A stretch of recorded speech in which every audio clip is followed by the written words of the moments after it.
Jesus é o Senhor.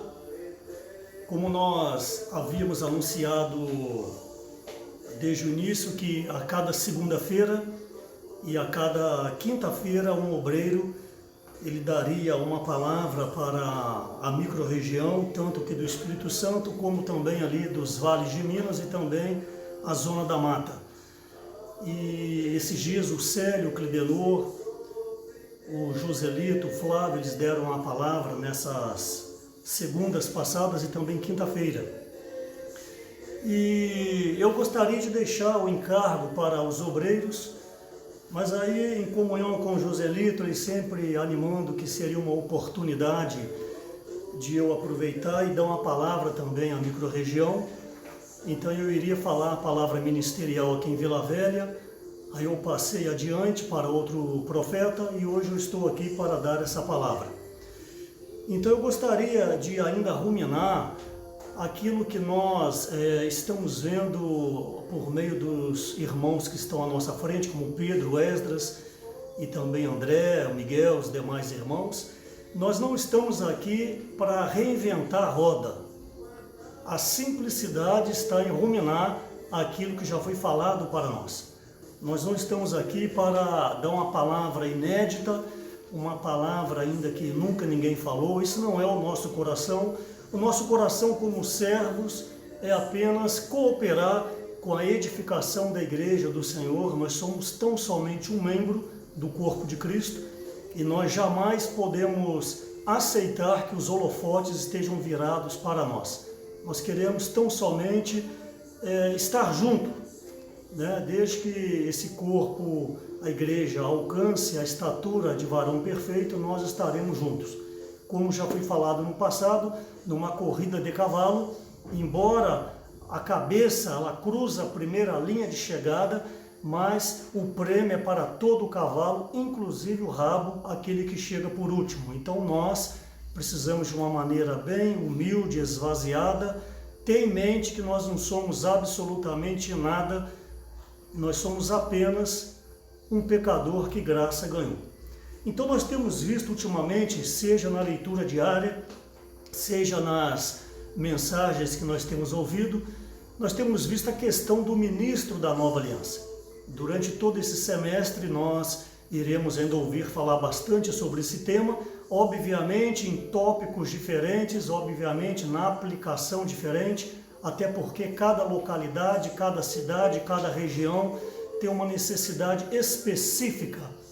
Embora a nossa necessidade seja o Senhor Jesus, mas nós temos uma necessidade específica, por quê? Porque nós somos de regiões e também até mesmo culturas diferentes, mas a palavra é a mesma e a palavra não pode perder os seus princípios vitais, os itens de fé. Então, para essa noite, eu gostaria de falar um pouco sobre a postura de um ministro da Nova Aliança. Falei um pouco semana passada, se não me falha a memória, no domingo, onde o ministro ele deve dar atenção à palavra de Deus. O ministro aqui, eu incluo todo aquele que foi lavado pelo sangue e foi regenerado, foi batizado, obviamente, faz parte do corpo de Cristo.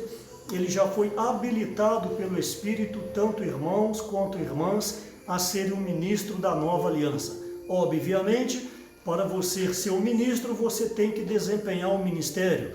E para você desempenhar o ministério, você precisa de talentos, de dons. E esses dons, esses talentos, eles advêm da graça de Deus. Então tudo começa com a sua presença individual com o Senhor, tudo começa com o seu coração de busca, tudo começa com o seu coração de cavar a palavra, de ruminar a palavra, de amar a palavra, não ser alguém superficial. O ministro não é alguém superficial. O ministro é aquele que tem zelo pelas coisas de Deus, aqueles que sabem de onde vieram e para onde estão indo. Nós viemos de uma situação lamentável, fomos introduzidos na igreja e hoje nós estamos a caminho do reino milenar e somente entrarão aqueles que se esforçam, como Mateus capítulo 11, versículo 12 em diante, mostra para nós e nós vimos isso na semana passada. Essa questão de um ministro da Nova Aliança foi feito também um paralelo semana passada sobre o ministério da antiga aliança, onde Moisés era o grande ministro, era onde ele começou esse encargo em Êxodo capítulo 19, versículos 5 e 6, e também chegando no Novo Testamento, nós vimos na pessoa do Senhor Jesus em Mateus capítulo 4, versículo 17, dando início ao seu ministério. Porém, foi mostrado também que do Antigo Testamento para o Novo Testamento ficou um período que em teologia se chama o período intertestamentário, ficou um período cerca de 400 anos sem o falar de Deus. Hoje eu estou um pouco rouco. Então esse período de 400 anos, pelo menos não há registro na Bíblia de que Deus havia se manifestado para algum homem. Repito, pelo menos não há registros bíblicos. Então esse período de Malaquias até o livro de Mateus, iniciando ali a aparição do anjo Gabriel para Zacarias, o futuro, que seria pai de João Batista, juntamente com Isabel, esse período totalizou cerca de 400 anos. Então iniciou depois, como um precursor, João Batista pregou ali o batismo de arrependimento, o Senhor Jesus vem nascido de Maria, e então com 30 anos para cumprir a Escritura, para cumprir o livro de Números, capítulo 4, que um sacerdote iniciaria o seu ministério com 30 anos, o Senhor então, oficialmente, o Senhor Jesus, ele iniciou o seu ministério com 30 anos, após ser batizado no Rio Jordão por João Batista. E logo depois, em Lucas capítulo 6, versículo 12, o Senhor Jesus ele chama 12 discípulos que passariam a ser os 12 apóstolos. Semelhantemente, ele deu autoridade para esses discípulos e apóstolos para que eles então fossem até os confins da terra para pregar o Evangelho. E vocês sabem então que o Senhor Jesus não foi recebido pelos seus, ele foi crucificado pela política, pelo povo e pelos judeus. Por quê? Porque eles não conseguiram crer, não conseguiam entender as palavras que estavam no Pentateuco. O Pentateuco de Moisés, os 5 primeiros livros da Bíblia, à época de Jesus já existia esses escritos, bem como dos profetas. Se você pegar ali no Evangelho, o próprio Senhor Jesus, quando estava na sinagoga, ele ali, numa oportunidade, ele leu uma passagem de Isaías. Então já havia ali as Escrituras, em pergaminho, obviamente. Não tinha o Novo Testamento, mas na época de Jesus já tinha o Pentateuco de Moisés, os escritos de Moisés, bem como os livros de crônicas, os livros dos profetas do Antigo Testamento. Só que os judeus não conseguiam assimilar como que Deus, o Todo-Poderoso, estaria numa pessoa chamada Jesus, até porque eles conheciam Maria e José e os seus irmãos. Isso está relatado em Mateus capítulo 13, versículo 55 em diante. Então esse período de transição, também falei sobre isso semana passada, não é tão fácil. Você vê que com o discorrer dos evangelhos, em especial no livro de Atos dos Apóstolos, não foi fácil para os nossos irmãos assimilarem esse falar, podemos dizer, um falar novo. Obviamente, se eles estivessem ali com o coração totalmente voltado para o Senhor, eles conseguiriam entender. Até porque, quando Jesus nasceu, aquele irmão idoso, agora não me lembro se é Simão ou Simeão, Simão falou o seguinte: agora, Senhor, eu posso partir porque eu vi o Salvador.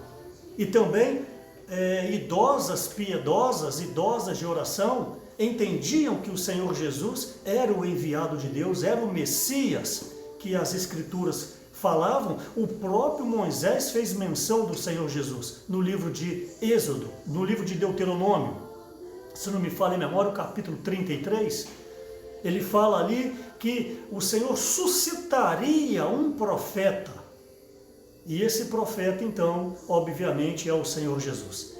Então isso mostra que ler as Escrituras, passando para os dias de hoje, ler a Bíblia, se você é um leitor da Bíblia, ainda não fica contando vantagem porque você lê a Bíblia.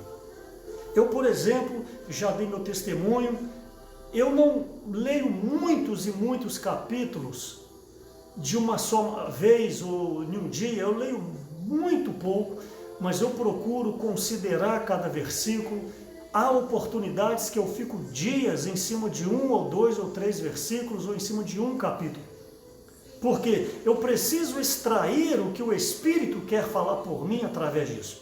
Comecei ontem a ler o livro de Lucas, aliás, antes de ontem, li o livro de Lucas e confesso que ainda estou no capítulo 1. Li o capítulo, reli, considerei, tem 3 tópicos ali de suma importância que eu estou buscando diante do Senhor mais luz naqueles tópicos de Lucas capítulo 1. Então eu quero encorajá-lo a ler a palavra, mas não conte vantagem porque você lê as Escrituras, você precisa entender as Escrituras. Então esse período de transição não foi fácil. Nós sabemos, por exemplo, Pedro, não obstante, havia sido chamado, um dos primeiros a ser chamados, logo no início se tornou líder dos apóstolos.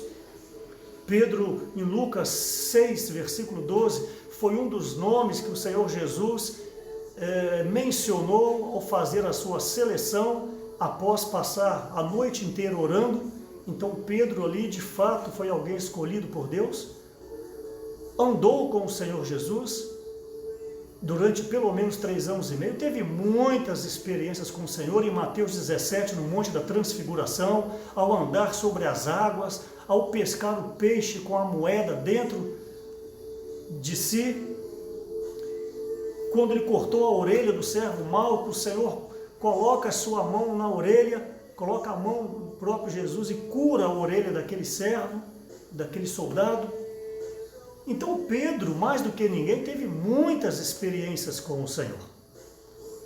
Não obstante, em Atos capítulo 10, quando ele estava orando, presta atenção, irmãos, ele estava orando. Ele então teve uma visão, um objeto como um lençol descia dos céus, e a palavra veio e disse: Pedro, mata e come. Pedro então responde: de maneira nenhuma, Senhor. Essa palavra Senhor, que no original grego é Kyrios, é usada somente para o Senhor Deus. Não é como a língua portuguesa, que nós falamos Senhor para o porteiro do prédio, Senhor para talvez um político, Senhor para uma pessoa mais velha, mas essa palavra no grego é uma palavra única, Senhor. Ela é bem específica para o Senhor Jesus, ou para Deus, o Jeová, conforme o Antigo Testamento. Então Pedro, vocês observem que ele falou: de maneira nenhuma, Senhor. Então Pedro reconhecia que quem estava dando a ordem para matar aqueles animais, aves, quadrúpedes, que estava dentro daquela espécie de lençol, Pedro reconhecia que era o Senhor. Não obstante, ele negou por 3 vezes, onde esse lençol, então, como um lençol, recolheu-se aos céus. Então eu quero mostrar para vocês, meus amados irmãos, que essa transição, ela não é fácil. Sair do ministério da antiga aliança para adentrar o ministério da nova aliança não é fácil. É fácil você ler aqui e julgar, mas não é fácil. No mesmo Atos capítulo 10, ali no versículo 45, então aqueles que foram posteriormente com Pedro até a casa de Cornélio, aqueles amigos de Pedro, podemos dizer, aqueles simpatizantes do Evangelho, quando eles viram que o Espírito Santo havia descido também sobre os gentios, a casa de Cornélio, onde Pedro usou a segunda chave que o Senhor havia dado para ele em Mateus capítulo 16, aqueles acompanhantes de Pedro então falaram, eles ficaram ali impactados usar uma palavra que nós usamos muito, abismado, ficaram impressionados como que também aos gentios foi derramado o Espírito Santo. Por quê? Porque havia um preconceito da antiga aliança, da lei, da maneira que era vivido no passado, para a maneira nova. Então esse preconceito, ele era muito forte por parte dos judeus. Então nós vemos aqui que não era tão fácil essa transição. Por quê? Porque não davam atenção à palavra. Por exemplo, a pregação de João Batista em Lucas capítulo 3, versículos ali 5 e 6, o que João Batista diz? Que o Senhor viria e ele planaria os montes e aterraria os vales, ou seja, o Senhor igualaria, não haveria, espiritualmente falando, nem os montes e nem os vales. O Senhor então faria tudo linear. O que quer dizer essa profecia de João Batista em Lucas capítulo 3? Diz respeito que não haveria mais judeus e nem gentios. Não haveria ali distinção de pessoas. Não haveria ali mais nascidos em Israel, judeus ou povos pagãos. Então, se eles dessem atenção a essas palavras, eles também iriam se alegrar e não ficarem abismados que sobre os gentios o Espírito Santo também foi derramado. Então, essa transição, ela não é fácil, porque eles estavam apegados ao falar de Moisés, eles não compreendiam que todo o Antigo Testamento era apenas sombra da realidade que viria, que é o Senhor Jesus. Em Colossenses capítulo 2, versículo 16, depois você pode anotar aí, ver, em Colossenses 2,16, mostra que tudo é sombra. Amados irmãos, estamos na vida da igreja, nós não podemos negar que temos muitas e muitas palavras, e se formos sinceros, nós temos que admitir que nós nem mesmo conseguimos digerir essas palavras. Quando você está assimilando uma palavra, já chegam mais 2, 3 mensagens. Hoje à noite, por exemplo, o André Dong vai dar uma palavra para o Chile, para os chilenos, em espanhol, a partir das 9 horas. Então não dá tempo de você assimilar tantas e tantas palavras. Aí que nós corremos o risco de termos o favo de mel e pisar no favo de mel, nós começarmos a desenvolver na nossa mente, sem nós percebermos, o quero mais, a próxima palavra, qual é a próxima palavra, qual é o novo encargo, qual é a nova novidade, e você não assimila o que ficou para trás. Então nós podemos crescer a cabeça com a informação, se nos orgulharmos, porque muitas e muitas e muitas informações e nós mesmos não temos a prática da palavra. Por isso que Mateus capítulo 7 fala que nós precisamos edificar a casa sobre a rocha, precisamos praticar as palavras, e também Tiago fala, não devemos nos enganar a nós mesmos, apenas sendo ouvintes, mas nós precisamos ser praticantes da palavra. Então, Jesus, ele é a realidade de tudo, como Colossenses 2,16, tudo é sombra, a Páscoa é uma sombra, a passagem pelo Mar Vermelho foi uma sombra, a serpente de bronze em Números 21 foi uma sombra, o tabernáculo era uma sombra, o templo era uma sombra, o altar de Abraão era uma sombra, Cristo é a realidade. Então nessa noite que você possa entender que essa transição deixou de termos a sombra, deixamos de ter a sombra para termos a realidade. Quando a realidade chega, a sombra é dissipada. Então tudo é real no Senhor Jesus. Então depois, porque esses apóstolos não conseguiram levar esse evangelho da nova aliança adiante, o Senhor precisa levantar Paulo. Paulo então em Gálatas capítulo 2, versículo 7 e também em Efésios capítulo 3, versículo 8, Paulo foi levantado para ser o apóstolo dos gentios. Está claro demais em Gálatas capítulo 2, 7 e também em Efésios 3:8, Paulo fala que ele foi levantado para levar o evangelho aos gentios. Foi levantado para levar a salvação aos gentios. Por isso que em Atos capítulo 20, ele fala que quanto ao evangelho da graça, ele testemunhava. Mas quanto ao evangelho do reino, ele pregava. O encargo de Paulo era não apenas testemunhar do evangelho, embora ele o fazia, várias e várias vezes ele deu testemunho, mas o encargo de Paulo era pregar o reino, era mostrar que não adianta ser um salvo, não adianta ser um batizado. Você precisa entender que você está em uma carreira, você está em uma corrida, como o próprio Paulo fala em 1 Coríntios capítulo 9. E para ser qualificado, para ser aprovado nessa corrida, você tem que correr conforme as regras. Você não pode correr à sua maneira. Você não pode viver a vida da igreja à sua maneira. Você não pode viver a vida da igreja sob o seu ponto de vista. Você precisa estar dentro de uma regra, e essa regra é o falar profético, o falar apostólico. Os irmãos que estão à nossa frente, não importa se é a nível nacional, se é a nível regional, micro-regional ou local.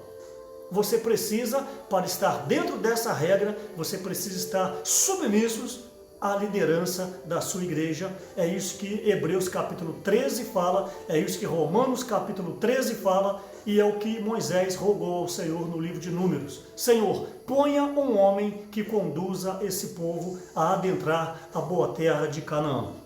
Falei semana passada que sempre vai haver alguém à nossa frente. Você não pode ser um super espiritual, falar que você lê a Bíblia em casa, que você ora em casa, que o importante é você não matar, roubar e não mentir, que o importante é você dar o seu dízimo online, que o importante é você estar de bem com Deus. Não é isso que a palavra diz. Nós estamos sem congregar agora fisicamente por causa da pandemia, em primeiro lugar, e segundo, por causa da orientação do governo ou do prefeito, de uma autoridade. Mas Hebreus capítulo 10, 24, 25 e 26 fala que nós não podemos deixar de congregar. Congregar é um mandamento de Deus. Eu sei que talvez para você ainda não entendeu essa palavra. Congregar é um mandamento de Deus. No congregar, é no caminhar juntos que a sua alma, a minha alma vai ser exposta. E ninguém entra no reino de Deus, carne e sangue não herda o reino de Deus. Nós precisamos então sermos aprovados na nossa vida espiritual, e só seremos aprovados se nós então dia a dia, como Lucas capítulo 9, Mateus capítulo 16 mostra, dia a dia negar a vida da alma, tomar a cruz e seguir o Senhor. Então Paulo foi esse grande propagador do ministério da nova aliança. Aqui em 2 Coríntios, eu gostaria de fazer um parâmetro para vocês com respeito a esse ministério da antiga aliança e o ministério da nova aliança. Eu estou falando hoje sobre a postura de um ministro da nova aliança. Aqui em 2 Coríntios capítulo 3, versículos de 1 a 11, vocês podem acompanhar comigo. 2 Coríntios capítulo 3, versículos de 1 a 11. Eu vou só fazer aqui o paralelo da antiga aliança para a nova aliança. Eu não vou ler o texto todo, mas eu dei a dica para você depois anotar. O ministério da antiga aliança, ele é o ministério da tinta. Você que conhece a Bíblia, você fala que o contexto fala sobre isso. Por exemplo, versículo 3, estando já manifesto como cartas de Cristo, produzida pelo nosso ministério, escrita não com tinta, mas pelo Espírito. Então, o paralelo, a antiga aliança, tinta, a nova aliança, Espírito. Está tudo nesse contexto. A antiga aliança, tábuas de pedra. A nova aliança, coração. Na antiga aliança, o mandamento foi escrito em tábuas de pedra. Mas no Novo Testamento, vocês conhecem o contexto, foi escrita no coração. A antiga aliança era da letra. A nova aliança é do Espírito. A antiga aliança, ela matava.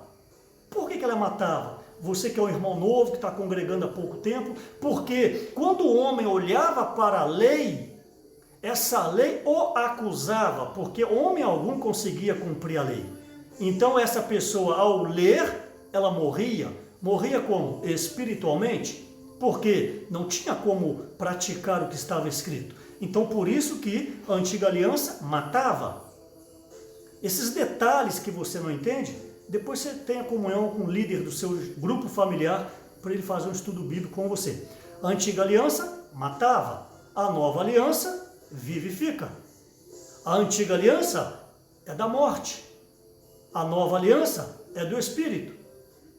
A antiga aliança era da condenação, a nova aliança é da justiça. Então, esse paralelo é muito importante vocês terem em mente o que era a antiga aliança, o que é a nova aliança. Sim, a antiga aliança procedia de Deus, procedia da lei de Moisés, procedia dos rituais, mas era para a época. Mas agora a sombra, que era o cordeiro, que sem derramamento de sangue não havia remissão de pecados, Hebreus capítulo 9, versículo 22. Agora esse cordeiro, a realidade chegou, que é o Senhor Jesus. Em João 1,29, eis o Cordeiro de Deus que tira o pecado do mundo. Agora não é mais o ritual da antiga aliança, mas agora é a prática da nova aliança. Então esses detalhes, eu penso que nós precisamos ruminar muitas e muitas vezes. É isso que eu estou dizendo, que amanhã você já quer outra palavra. Amanhã você quer ouvir outra mensagem, mas não assimila o que é falado hoje. Então, quanto mais você vai ouvindo sem assimilar, você torna uma pessoa orgulhosa, um cabeção. Aí vai olhar para a mudança da sua vida, zero. Vai olhar para a sua vida matrimonial, a sua vida familiar, a sua vida social, sua vida da igreja, zero. Mas quando vai debater, quando é para dar opinião, quando é para você falar o que você pensa, você é cheio de ideias. É isso que diz a letra mata. Então, qual é a postura de um ministro da nova aliança? No decorrer, nós vamos ver. Ok? Estou olhando a hora aqui. O Joselito falou comigo, mas você vai falar na quinta-feira, você vai falar muito pouco. Eu falei, Joselito, eu falar quinta-feira é uma coisa. Quem diz que eu vou falar pouco? Aí ele começou a rir. Então hoje eu vou falar por volta de 1 hora, tá ok? 1 hora e 5. Ok, então eu dei esse paralelo aqui da antiga aliança para a nova aliança. Com respeito ao ministério da nova aliança, a base, como eu acabei de ler, o fundamento, a sustentação é o Espírito. A antiga aliança, a base, a fundamentação, a sustentação era a lei de Moisés. Era o falar de Deus por meio de Moisés. Mas na nova aliança, no Novo Testamento, a base de tudo é o Espírito. Então você agora começa a entender que se você não exercitar o seu Espírito, não tem como você estar inserido no ministério da nova aliança, não obstante você já foi habilitado. Não obstante você já foi encaminhado. Por exemplo, nem todos, Mateus 7, que falar Senhor, Senhor, entrará no reino dos céus, ou herdará o reino dos céus. Não é porque você creu, foi batizado e está na vida da igreja que você vai adentrar o reino. Não quer dizer porque você está no Novo Testamento que você está inserido no ministério da nova aliança. Você pode estar de uma maneira panorâmica, mas na prática só para aqueles que de fato ouvem e praticam as palavras. Aqui em 2 Coríntios 3,6 fala, não da letra. Nos habilitou para sermos ministros de uma nova aliança, não da letra, mas do Espírito, porque a letra mata, mas o Espírito vivifica. Então aqui está claro para nós que esse ministério é o ministério do Espírito. Para isso, você tem que me dizer que você constantemente é alguém que invoca o nome do Senhor, constantemente é você que tem intimidade com a leitura da palavra e a oração, você é alguém íntimo do Senhor. Você é alguém que gasta tempo com as coisas do Senhor. Caso contrário, você não está inserido dentro desse ministério da nova aliança. Então vemos que a base, a fundamentação, a sustentação é o Espírito. E Satanás sabe disso. Por isso que desde o Éden, Satanás então, ele ludibriou Eva. Isso está totalmente claro em 2 Coríntios capítulo 11, versículo 3. Se você estiver com a sua Bíblia, eu gostaria que você abrisse para ler esse versículo de suma importância comigo. 2 Coríntios capítulo 11, versículo 3. Mas receio que assim como a serpente enganou a Eva, com a sua astúcia, assim também seja corrompida a vossa mente, se a parte da simplicidade e purezas devidas a Cristo.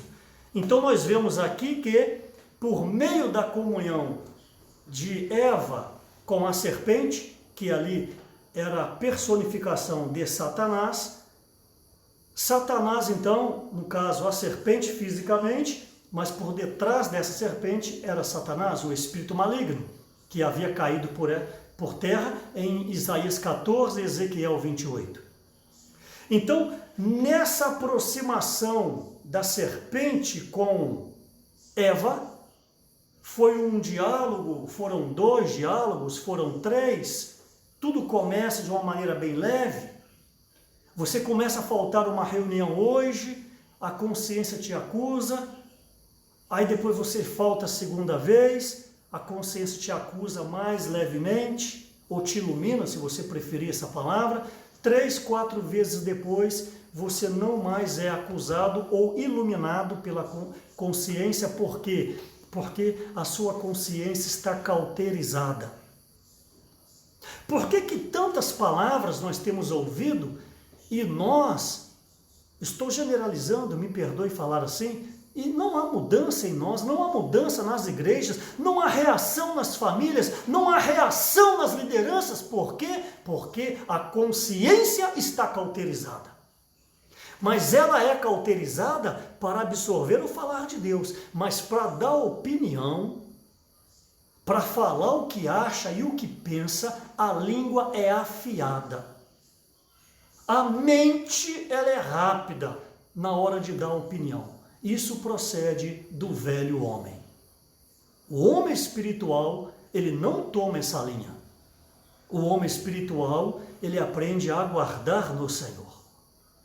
Então Eva agora, porque ela teve muitas e muitas comunhões com a serpente, me permita aplicar, Satanás então engana Eva e coloca na mente de Eva que Deus estaria supostamente mentindo para Eva.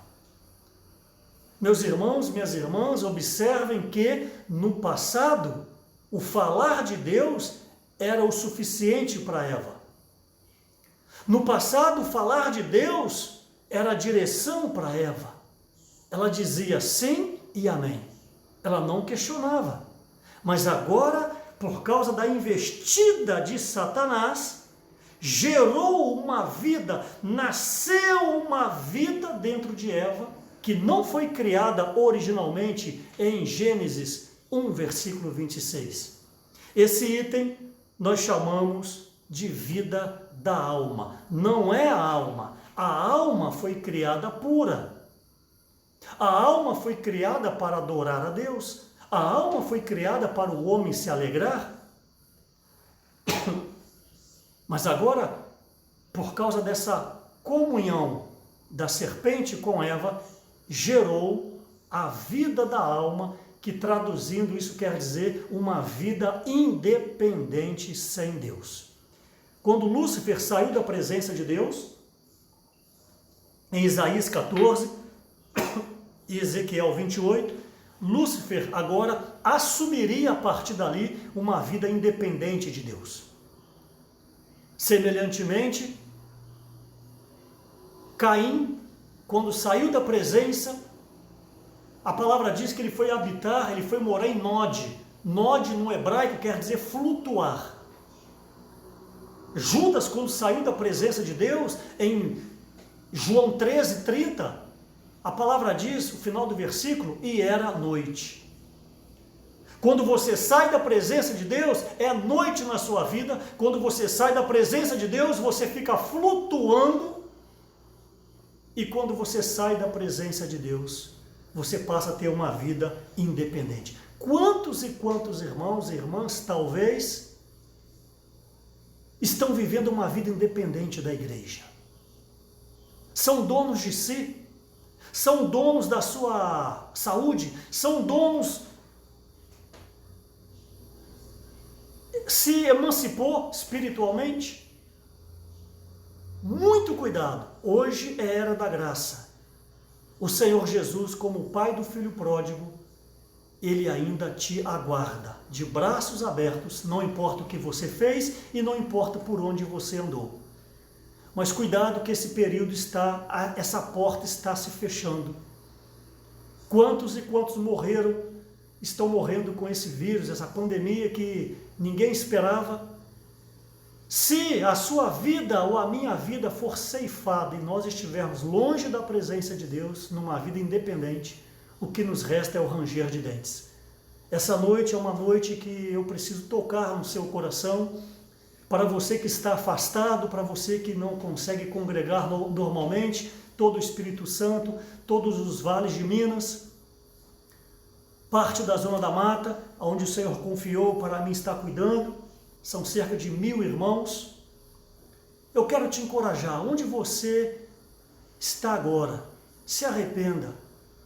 Tem um novo começo, não vale a pena ficar afastado da congregação, não vale a pena ficar afastado do falar atual do Senhor, não vale a pena ficar ruminando problemas do passado, não vale a pena ficar na sua vida da alma, que um dia todos nós iremos prestar contas. Então, essa vida independente que entrou em Eva, afasta Eva então de Deus. E Eva agora, conforme 2 Coríntios 11, deixa de ser simples e deixa de ser pura diante de Deus. Então ela cai, é ludibriada por Satanás. E nós sabemos que fora do Espírito não há ambiente, irmãos, para a fé. Fora do Espírito, fora do viver da igreja, não existe esfera para a fé. Pelo contrário, fora do Espírito, nós temos ambiente de confusão, de arrazoamento. Por exemplo, Marcos capítulo 2, versículos de 6 a 8. Ali, enquanto Jesus falava, Marcos 2, 6 a 8, enquanto Jesus falava, os fariseus estavam arrazoando na sua mente. O que é arrazoar? Arrazoar é não crer e não reter as palavras. Será que você tem arrazoado na vida da igreja, quando os profetas falam, ou você tem absorvido, comido e bebido da palavra? É frase de caminhão, é frase até de paredes, de lojas. Crê no Senhor vosso Deus, estareis seguros. Você bate palmas para parte A desse versículo de 2 Crônicas 20, 20. Crê no Senhor vosso Deus, estareis seguros. Se eu perguntar agora, você crê, meu amado irmão, minha amada irmã, no Senhor vosso Deus? Você vai dizer sim. Mas esse versículo não para por aí. Crede nos seus profetas e prosperareis. Essa prosperidade não necessariamente é financeira, mas também pode ser a financeira, porque quando Deus abençoa alguém, Ele abençoa por completo. Mas essa prosperidade mais importante é você ter alegria de espírito. Nada nessa vida paga, nem o dinheiro dessa vida paga. Você ter alegria de espírito, você poder deitar a cabeça no seu travesseiro e se sentir uma pessoa alegre, uma pessoa útil, uma pessoa amada, uma pessoa importante no plano eterno de Deus. Irmãos, nada paga essa sensação. crede nos seus profetas e prosperareis. Você tem crido nas palavras proféticas? Você tem crido nas profecias? Você tem crido nos irmãos que têm proferido a palavra? Não me refiro aos irmãos da liderança nacional, mas na sua cidade. Será que você absorve? Será que você honra? Será que você respeita o presbítero da sua igreja? Eu lhe pergunto. Ou você ainda é aquele como Caim, está flutuando? Bom é o presbítero da igreja Y. Bom é o presbítero da igreja Z. Que nós tenhamos um coração de arrependimento. Deus sabiamente colocou você na cidade que você está. Deus sabiamente colocou você para reunir no grupo familiar onde você está. Sabiamente o Senhor colocou você debaixo dos cuidados dos presbíteros da sua cidade, da sua igreja. Ore por eles, abençoe eles, que você terá prosperidade na sua vida. Faça o teste, seja alguém esvaziado. Recobre diante de Deus a pureza e a simplicidade que talvez você tenha perdido. Quando o homem perde a simplicidade, é uma porta aberta para o diabo. 2 Coríntios capítulo 11, versículo 3. Não deixe de ser simples. Que o Senhor tenha misericórdia de nós. Então, fora do Espírito, não há ambiente para a fé, só há ambiente para arrazoamento. Ok, eu gostaria de ler para vocês aqui a página 65 desse alimento diário. Já passou agora o poder da ressurreição. Estou falando sobre não perder a simplicidade, ok? Diz o seguinte: além da singeleza, página 65, além da singeleza, simplicidade, sinceridade, não tente solucionar ou mesmo encontrar a saída baseado na sabedoria carnal. Essas questões são experiências. Evite as muitas conjecturas. Conjecturas é pensar mal dos irmãos, é dar sua opinião. É você já definir algo sobre o irmão sem saber. Evite as muitas conjecturas acerca do irmão. Isso me remete a um ensino que o falecido meu pai, no passado, me disse. O pai desse escritor disse o seguinte: eu quero, preste atenção, hein? Uma pessoa muito experiente que eu tive o prazer de conhecer, essa pessoa que já faleceu e que falou isso aqui. Eu quero ser um bobo diante dos irmãos e confiar e acreditar neles. Se, porém, o irmão tiver má intenção, isso é entre ele e Deus. Da minha parte, não quero ser complicado, não quero suspeitar, mas confiar nos irmãos. Servir com os irmãos também requer que sejamos simples. Por que há tanto problema na igreja hoje, nas lideranças, nas coordenações dos serviços? Porque deixamos de ser singelos. Quem nos colocou no serviço? Foi um homem ou foi Deus? Se foi um homem, é melhor sairmos imediatamente e começarmos tudo de novo. Deixa eu te fazer uma pergunta. Quem te chamou para servir? Foi homem ou Deus? Se foi homens, saia. Assim podemos descansar no Senhor, dependendo dele e confiando nele. Mesmo que haja uma situação de morte no serviço, Deus trará a ressurreição. De nossa parte, queiramos viver no Espírito, estar bem coordenado com os irmãos e as irmãs. Então, meus irmãos, vamos preferir ser um bobo, por favor, entenda, um tolo. Por favor, entenda essa palavra minha, por favor. Simples, singelos, mas vamos acreditar nos irmãos. É melhor você ser possivelmente enganado por algum irmão, mas ainda assim no tribunal de Cristo, em 2 Coríntios 5,10, você será provado por Deus, do que você ser o grande experto e o sabe tudo, e naquele dia ser reprovado por Deus. Confiem nas lideranças. Se a liderança ou as lideranças falharem, não é problema seu. E penso eu que as lideranças são lideranças que têm conduzido a igreja a invocar o nome do Senhor. Penso eu que as lideranças têm encorajado aos irmãos a lerem a palavra, a apacentarem, congregarem, pregar o evangelho. Confie nessas pessoas. Já chega um mundo que são cheios de bolas nas costas, apunhaladas pelas costas, mas na igreja é a família de Deus, é a casa de Deus. Sim, nós somos diferentes, pensamos diferentes, agimos diferentes, mas temos o mesmo alvo. O alvo é o reino de Deus. Então, como esse irmão, é melhor nós sermos bobos e confiar nos irmãos, do que nós queremos ser espertos e naquele dia perdemos o reino por causa disso. Mas tenham paz, porque eu tenho absoluta certeza, os irmãos que lideram as igrejas de toda a região 6, é onde nós vivemos, são irmãos com coração puro. Sim, são irmãos que estão aprendendo como eu, mas nós temos um coração puro, voltado para a edificação da obra de Deus. Não se apegue às maneiras diferentes, não se apega aos pontos de vista diferentes, não se apega ao que você pensa ou o que você acha. Volte à simplicidade, volte à pureza, volte a ser aquele irmão do passado que você era, aquela irmã do passado que você era. Que o Senhor tenha misericórdia de nós. Então, eu entro no último tópico, a postura desse ministro da nova aliança. Qual que é a postura desse ministro?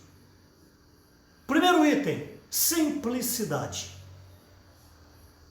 Se a serpente ludibriou Eva, em 2 Coríntios 11:3, roubando dela a simplicidade, então, mais do que notório, que para ser um ministro da nova aliança, você precisa voltar a ser simples. E eu procurei no dicionário hoje, entre muitas e muitas definições, simplicidade, preste atenção, dicionário, ausência de complicação. Meu irmão, minha irmã, deixa de ser complicado. Seja mais simples, sim e amém, para o falar do Senhor.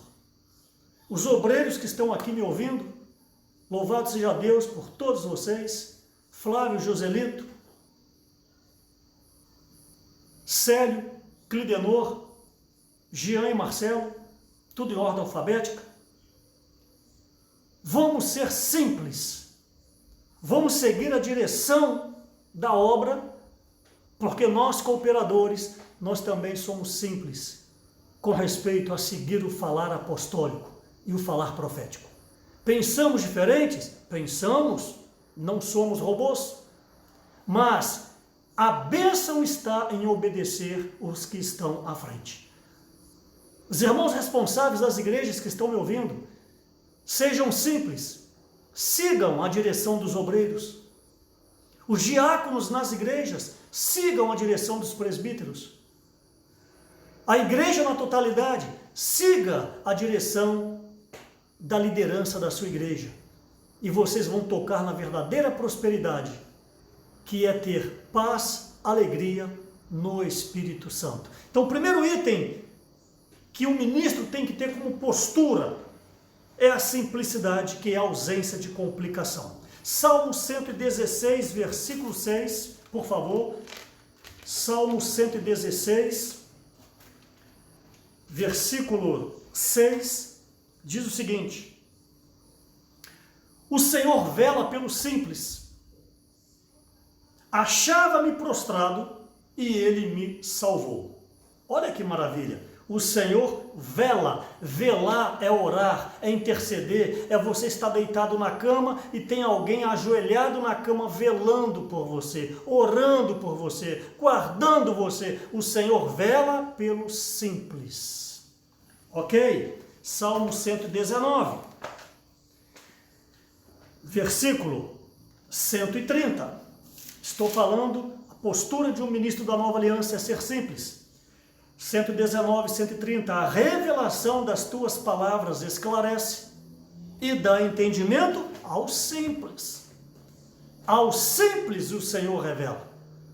Ali em Cesareia de Filipe, em Mateus 16, o Senhor saiu da confusão de Jerusalém e levou os seus apóstolos ao monte em Cesareia e ali revelou para eles que a igreja é o reino dos céus. O Senhor revela para os simples. Primeiro item, a postura de um ministro é ser simples. Segundo item, pureza. Recobre a sua pureza. Estou falando em cima de Coríntios 11:3, Eva caiu porque perdeu a simplicidade e a pureza. Você não pode deixar de ser simples, você não pode deixar de ser puro, porque Satanás vai te pegar. Satanás vai alcançar a sua família. Satanás vai roubar o seu desfrute. É por isso, talvez, que você não tenha o gozo pelas reuniões, porque falta o óleo, falta o Espírito Santo. Não obstante, você conhece a palavra de Deus, mas falta a presença do Espírito Santo. Recobre o nome de Jesus a pureza. Um dos sinônimos de pureza, que o dicionário também fala, é transparência. Na igreja, você tem que ser mais transparente. Você não pode buscar uma folha de figueira. Você não pode viver buscando um álibi para poder justificar a sua falta. Eu não digo falta física, presença física apenas, mas falta de servir, falta de dar apoio, falta de cooperar com um grupo familiar. Estamos agora aí com encargo. Eu pedi para os obreiros passar para as igrejas. Eu espero que eles tenham passado. Amanhã é dia de dar o retorno. Sobre a questão dos kits, para podermos, nesse momento de pandemia, sermos um colportor semidinâmico. Foi passado para vocês, mas você talvez lê o WhatsApp e desdenha. Lê o WhatsApp e tem uma sensação, isso não é para mim. Lê o WhatsApp e deixa passar, por quê? Porque você não quer ser simples, você não quer cooperar com o encargo que está sendo passado. Ora, você não é membro do corpo de Cristo? Esse grandioso cavalo, em tipologia estou falando, correndo numa corrida, ele vai ganhar o prêmio, o rabo vai ganhar o prêmio, você também não vai ser inserido neste prêmio. Por que você desdenha, muitas vezes, o falar dos irmãos? Eu quero te ajudar nessa noite. Está sendo mais uma trombeta tocando para você nessa noite. Se arrependa, deixa de ser complicado. Deixa de ser faltoso. Transparência. Um ministro tem que ser alguém transparente. Obreiros, sejam transparentes. Irmãos responsáveis, sejam transparentes. Eu preciso ser transparente. O velho homem não tem transparência. Mas quando nós estamos no Espírito, nós somos transparentes. Eu quero ler para vocês o livro de Atos, capítulo 4. Atos capítulo 4, versículo 34. Ó Senhor Jesus. Atos 4, 34. Estou falando de transparência. Pois nenhum necessitado havia entre eles, porquanto os que possuíam terras ou casas, vendendo-as, trazia os valores correspondentes. O que houve aqui? Houve aqui transparência. Vendia e trazia o valor correspondente. Versículo 37, falando de Barnabé no 36, 37, como tivesse um campo, vendendo, trouxe o preço e depositou aos pés dos apóstolos. Eu não estou aqui falando de valores, estou falando de transparência. Porque logo depois no capítulo 5 fala de Ananias e Safira que faltou-lhes transparência. Vendeu por X e falou que vendeu por Y, muito abaixo da metade, para ofertar menos, mas para ser aplaudido porque ofertou. O que aconteceu com eles? Faltou transparência e foram mortos. A transparência é um atributo do Espírito. A transparência é um atributo de um homem de Deus, de uma mulher de Deus. Seja transparente. Agora mesmo ore, fala, Senhor, eu estou deixando a desejar. Agora mesmo fala, Senhor, eu não tenho cooperado com os irmãos, não tenho cooperado com os grupos familiares, não tenho cooperado com os encargos da igreja. Seja transparente, seja um homem de Deus, seja uma mulher de Deus, fale a verdade, porque a verdade procede de Deus. Não continue nessa vida mesquinha, rasteira, que você vai prestar contas diante de Deus. Seja transparente com Deus e com os homens, vertical, horizontal. Paulo trabalhava para isso. Em Atos capítulo 24, versículo 16, Senhor, eu me esforço para ter boa consciência diante de Deus, vertical, e diante dos homens, horizontal. Nessa noite o Espírito Santo está te falando, saia da mentira, saia do ocultismo, saia da sombra, com todo respeito, por favor, não seja um covarde. Deus te chamou, Deus te regenerou, Deus te deu a vida, é para você pregar o Evangelho. E um dia Ele vai te pedir contas disso aí. Então, segundo item, recobrar a pureza. Terceiro item, fugir do bicho do eu já sei. Sim, essa semana fala sobre isso. Fugir do bicho do eu já sei. Isso é um demônio, esse bicho. Página 43. Quanto mais anos passam, mais corremos o perigo de ficar velhos espiritualmente. E, consequentemente, nos tornamos o sabe-tudo.